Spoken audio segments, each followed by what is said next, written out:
خوتي خواتاتي، السلام عليكم. نتمنى تكونوا بخير وعلى خير بألف صحة وسلامة. الله يشافي كل من هو مريض، والله يقضي الدين عن كل من هو مدين، والله يرفع علينا هذا الوباء ويحفظ بلادنا يا أرحم الراحمين. خوتي خواتاتي، كيف ما وعدتكم من قبل، درت واحد لا فيديو على الشعير وقلت لكم غنصوب معكم البلبولة ملي نطحنها ونغربلها. واول مره غادي نغربل البلبوله، يعني اول تجربه ليا في حياتي كلها وراني شارفه. الله يكبرنا على طاعته سبحانه وتعالى. ايوا المهم بغيت نتكلم لكم هنايا على التعقيم. هاد البيكربونات راها رائعه، ولكن انا راه ما كنديرش اشهار لهاد البيكربونات ديال هاد الشركه. انا كنقول لكم غير عقموا الخضر والفواكه، لان المبيدات الحشريه والمراحل اللي كتمر منها الخضره والفاكهه باش توصل عندنا، الصنادق وهز من هنا والحشرات والمبيدات والشاحنات وفين كتهز وفاش كتهز، يعني ما كتوصل عندنا حتى كتكون كلها ملوثه. اذا ضروري من التعقيم، وما تقولوا لي المناعه ولا هادي، ضروري من تعقيم الخضر والفواكه. ايوا المهم هنا راه معاونه انا الزوج ديالي ودائما كيعاونني، الله يعطيه الصحه. علاش؟ راه انا معاونه على الزمان، واش انا كنخدم معاه برا وكنتعاونوا على كل شيء. ايوا حتى الكوزينه نتعاونوا فيها. واخا الوالده ما كتعيش معايا من زمان كتقول لي الراجل عندنا حنا ما خصوش يدخل الكوزينه، ولكن الرسول صلى الله عليه وسلم راه كان كيعاون وكان كيخدم، وتيقول لك سيد القوم خادمهم. انا الزوج ديالي يعني بكل تواضع كيساعدني يعني ما كيتحاسبش، وحتى انا ما كنتحاسبش. والعشره راه كتكون بالصبر، يعني الانسان الا بغى يتعاشر ويطول العشره يكون صبور، والصابرين ربي سبحانه وتعالى راه كيجازيهم بغير حساب. المهم بزاف ما يتقال في هذا الموضوع وما نبعدوش، خليونا في البلبوله وكسكسو البلبوله. كنغربلوها، كنديروا في واحد الطاسه كبيره وكنغسلوها، كنحيدوا داك النخاله بعدا هي الاولى في الغربال ديال السلك ديال بوسيار اللي غليظ، وكنديروه في واحد الطاسه كبيره في الماء وكنحيدوا داك الصفا ديالها وداكشي، وكنخليو غير البلبوله تحت لتحت. كنديروا 2 معالق ديال الزيت وكنعاودوها، وواحد الرشيشه ديال الملحه، واحد الكاس ديال، لا ما كنديروش كاس ديال الماء، كنديروا رشيشه ديال الملحه والزيت وكنحطوها في الكسكاس كما كتشوفوا. كتفور المره الاولى والمره الثانيه والمره الثالثه. كنديروا السمن البلدي كنعاودوها به.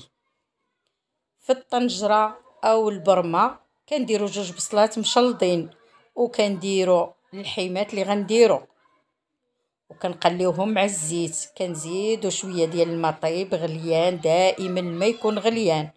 كنديروا العطريه وكنقلبوا نقلبوا ونشقلبوا فيهم حتى يشربوا هذيك العطريه والمليحه. معلقه ديال البزار، معلقه ونص ديال الخرقوم، معلقه ديال السكينجبير، ومعلقه ونص ديال الملحه، معلقه صغيره خواتاتي ماشي الكبيره. كنديروا مطيشه ولا 2 محكوكين، وكنزيدوا الماء القياس الكافي، عينك ميزانك، ماشي تعمري البرمه حتى الفم، لا غير النص. وكتخلي داكشي كيطيب فيها، وكتزيدي الخضره اللي متوفره عندك، خيزو 2 خيزوات، 2 لفتات، الدنجال، المهم لي شو العادي مقطع، اي حاجه على حسب المتوفر. كتخلي ما تزيد، ما تبقيش اشاك فوا تزيدي الماء، لان كيبسل الكسكسو، خليه يطيب في الروا ديالو، يعني كنقولوا حنا روا لاصوص بلول ديالو. هاد البرمه كنت خديتها هي الكوكوت والبرمه، خديتهم من بيم مده دابا شي 12 عام.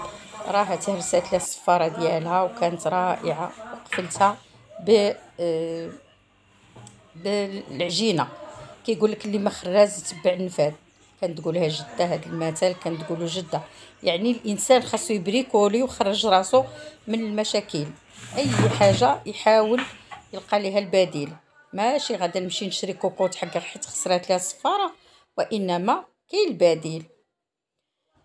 المهم خوتي خواتاتي، يعني طريقه الكسكسو غادي نخليها لكم في صندوق الوصف، المقادير بدقه والطريقه بدقه، ولكن هنا كندردش معاكم حيت واعدتكم، وعد الحر دين عليه. ايوا ما نقولش لكم من بعد ما فارت المره الثانيه ملي طاب المره الثالثه درت واحد السمينه بلديه من البلاد، ما نقولش لكم رائعه، واحد النسمه جات، واحد المذاق لا يقاوم. ايوا ما شهيتكم، نتمنى انكم تجربوها حيت البلبوله يعني هاد الشعير، البلبوله ديال الشعير راها من يعني بحال كدعم الجسم، بحال مكمل، كنقولوا كومبليمون، وراه بحال كومبليمون، راه مزيانه، كترفع المناعه ديال الجسم، وكدير اش كيقولوا كدير الركبه، لان كيقول لك الشعير كيركب القمح على ظهره كيراري به، يعني القمح تيجي في المرتبه الثانيه من بعد الشعير، فما بالك بالكومير. الكومير راه هو مرض مصرى الكبير. ايوا هادشي علاش كثروا الامراض، امراض القولون العصبي والمعده، ايوا والامعاء، ودائما الام الراس. والمهم خوتي خواتاتي، راني كنبغي دائما ندردش معكم وما كنسخاش بكم وكنتوحشكم.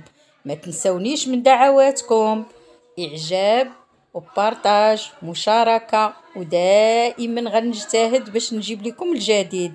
ورا قلت لكم ما غنتخلاش عليكم حتى نتوما بقاو اوفياء، وسمحوا لي على الصداع اللي في الزنقه.